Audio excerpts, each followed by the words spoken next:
নামাজ না পড়ায় সবচেয়ে বেশি জাহান্নামে নেয় না, রোজা না রাখায় সবচেয়ে বেশি জাহান্নামে নেয় না, ওয়াজ মাহফিলে না আসায় সবচেয়ে বেশি জাহান্নামে নেয় না, দান সাদেকা না করায় সবচেয়ে বেশি জাহান্নামে নেয় না, কোরআন তেলাওয়াত না করায় সবচেয়ে বেশি জাহান্নামে নেয় না।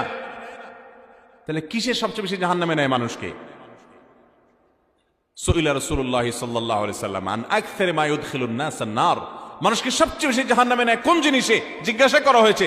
নবীজি বলেছেন দুই জিনিসে, আল ফামু ওয়াল ফারাজ, মানুষের জিহ্বা, মুখ এবং লজ্জাস্থান, এই দুইটা অঙ্গ মানুষকে সবচেয়ে বেশি জাহান্নামে নিয়ে যায়।